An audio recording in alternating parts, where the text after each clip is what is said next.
بسم الله الرحمن الرحیم. السلام علیکم ورحمت الله وبرکاته. ناظرین یو ځل بیا تاسو سره مخاطب یو. ناظرین په دې سکرین باندې تاسو کتئ شئ دا یو قبر دی. دې قبر نه روزانه چې کوم دی مار راوځي تاسو ته دا د قبر سورې ښکاري. نو دا ویډیو مکمل وګورئ اخره پورې.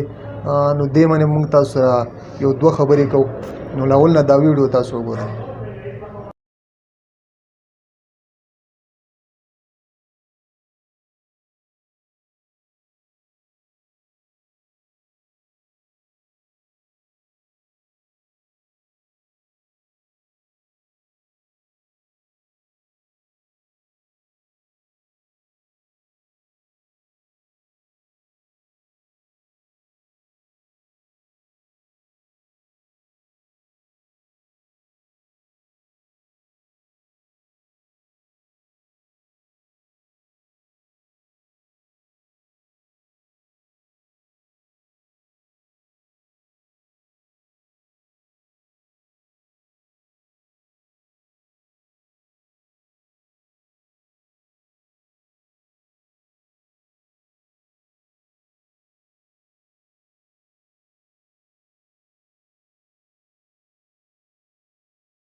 دا ویډیو تاسو وکتله.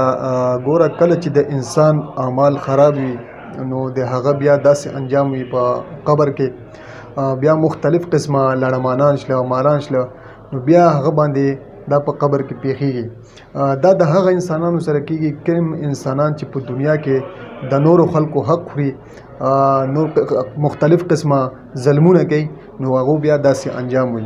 نو موږ خلکو له پکار ده چې خپل د مرګ نه مخکې خپل د مرګ لپاره چې کوم دی تیاری وکړو چې بیا موږ ته داسې منزلونه آسان شي. ویډیو تاسو وکتله، ډېره عبرتناکه ویډیو ده. نو دې خبرو باندې عمل وکړئ. نو موږ له پکار ده چې موږ د خپل د مرګ نه مخکې د مرګ لپاره تیاری وکړو، او که نه موږ په دنیا باندې ګناهونه کوو، د پردې حق خورو، ظلمونه کوو، نو بیا به دغسې انجام وي زمونږ په قبر کې. به لړمانان وي، واران به وي، مختلف قسمه دغه به موږ پسې راځي. نو موږ د تاسو نه اجازت وغواړو. د الله په امان.